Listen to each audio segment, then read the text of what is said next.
Assalamualaikum and hi, we are represented from Group 7. My name is Luna Joventinizam, metric number S4818. I am the first presenter for this group. Okay, introduction. What is water pollution? Water pollution is the major contamination of water bodies like rivers, lakes, ocean, etc. This form of environmental degradation occurs when pollutants are directly or indirectly discharged into water bodies without adequate treatment to remove harmful compounds. And the Act and department involved for this, the expertise in this issue is Environmental Quality Act 1974, and the department is Department of Environment Malaysia. Okay, to answer the first question, why does this still happen? Despite enforcement, there are a lot of reasons why this still happen. The main reason it is still happen is the attitude of our community as a user, and attitude of our industrial company and also manufacturer in handling their water discharge. Okay, the first point is there are a lot of irresponsible consumer, user, and irresponsible industry when handle the chemical waste or water discharge. The second is people, community and residents are not aware and did not know about the negative impact of chemical substance that they used in their daily life. And the third one is consumer don't even care and aware of the type of chemical that contains in their product. It is that they just take it for granted, and it is automatically ignore the impact of chemical substance contained in their daily use product towards our environment. Okay, for government, there should be more restricted and transparent, fair, and always refer to the regulation, and also the Environment Act should be improvised and updated to make sure it is suitable with current situation and current condition in terms of compound and etc. Okay, for the example, in 1974, when company or industry throw or discharge the water discharge into body stream, the compound only 1 to 5k, which is we can consider it cheaper based on our current economy. So it will lead to company industry to decide that they can pay for compound rather than they pay for the water treatment for their water discharge. Assalamualaikum and hi. Today I would like to talk about the chemical that can occur to water pollution. So as we know, chemical is one of the causes that can cause to water pollution. It is because the attitude of the society that take dislikely of the use of this chemical. Most of the industrial and agriculture use many different of these chemical that can run off into water and flood it. So one of the chemical that can occur to water pollution is limonene. So limonene is usually used in the process of parasites, which is the isolation or destruction of recycled tire elements. So although it's actually natural, but it still can impact the environment. So next is methane. So methane is actually gas. Methane can occur in water well from natural process or from nearby drilling activity. It is due to the natural condition, or it may enter a well due to human activities like coal mining.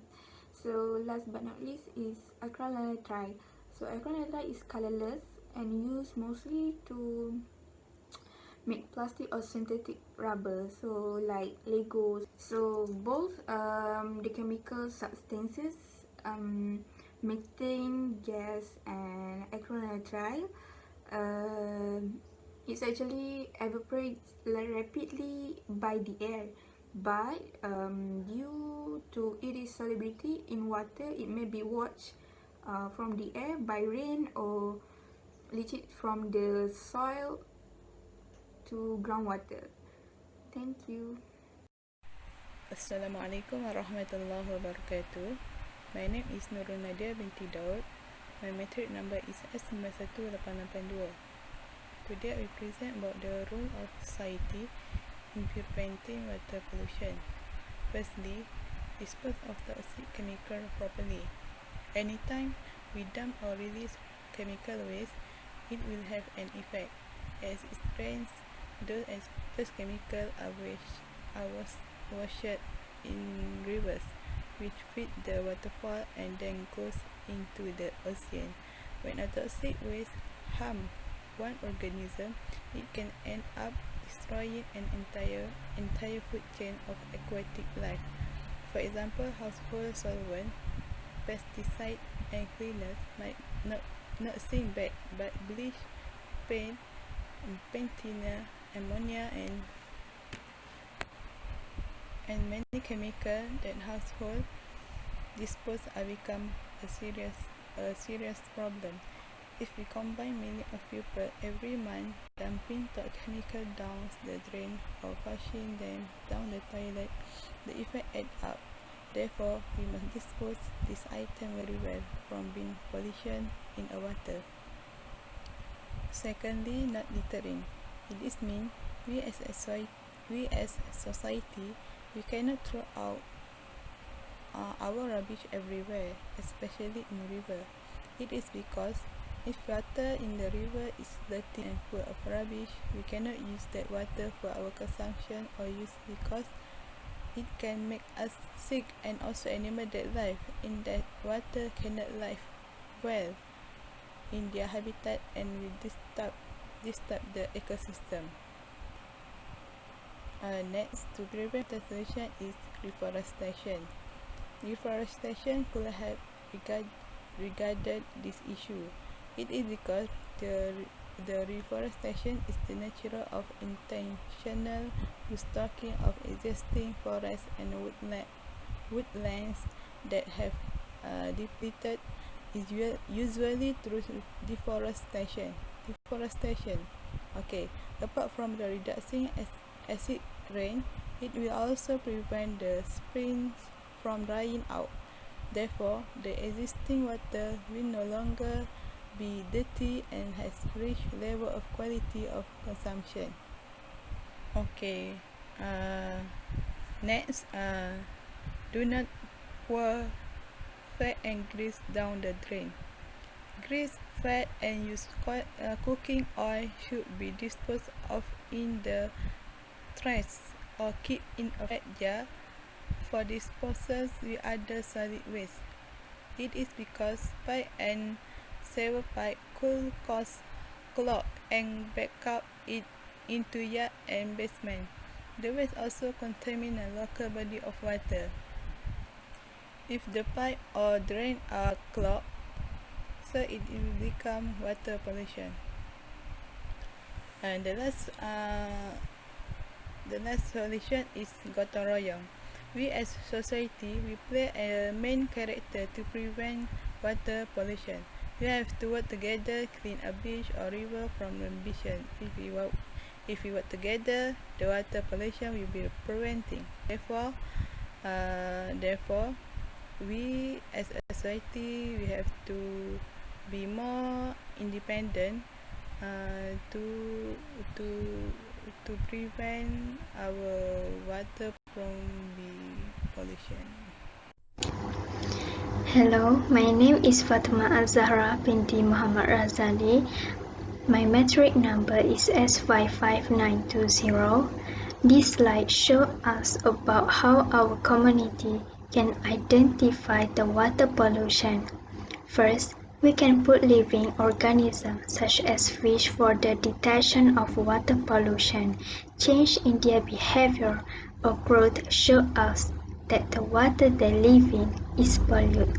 Besides that, some industry install a pre-treatment system to remove some pollutants such as toxic compounds like oil and grease, heavy metals, volatile organic compounds, and then discharge the partially treated wastewater to the municipal sewer system. Last, We also can identify the water pollution by measuring the quality of water. In this situation, take one sample of the water and measure the concentration of different chemicals that it contains. If the concentration are too great or the chemicals are dangerous, we can regard the water as polluted. Measurements like this are known as chemical indicator of water quality, as we know that water pollution happens when toxic substances enter water bodies such as lakes, rivers, oceans, and so on, getting dissolved in them, lying suspended in the water, or depositing on the bed. This degrades the quality of water. Lastly, we can add biological indicators like insects and other invertebrata that the water will support. If many different types of creatures can live in that sample of water, the quality is likely to be very good. Thank you.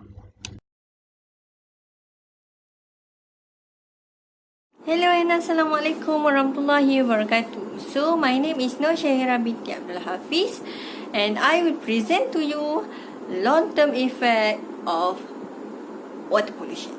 So first we need to know that garbage and chemicals that had been released, that had been disposed into our water system could be very dangerous to aquatic life and also to us. First, we need to know that garbage that we throw every single day, such as a plastic or metal cans or fishing net or a straw, could strangle and suffocate aquatic life and make them starving like weeks or months. Eventually, they will die if they could not survive. Then, shell and corals also absorb this carbon pollution and will affect others aquatic life because this carbon pollution could make our ocean became more acidic than before. Then, this water pollution also could be very dangerous to us as a consumer because without we realize, we might consume affected marine life or affected water in our daily life. We might not be realize it.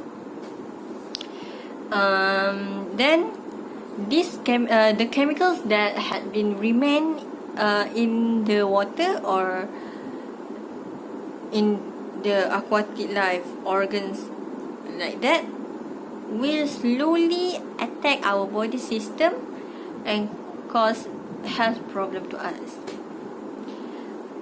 That's all for long-term effect.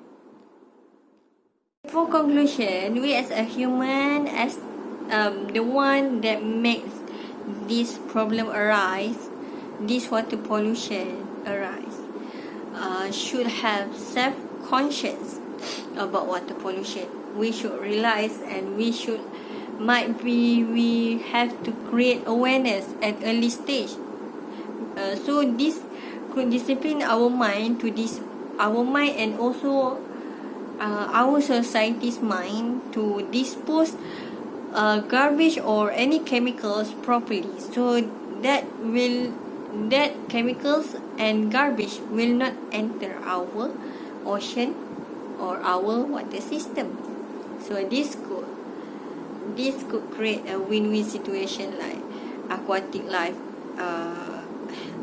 be healthy and we as a consumer could eat without being afraid of this chemical remain on their bodies.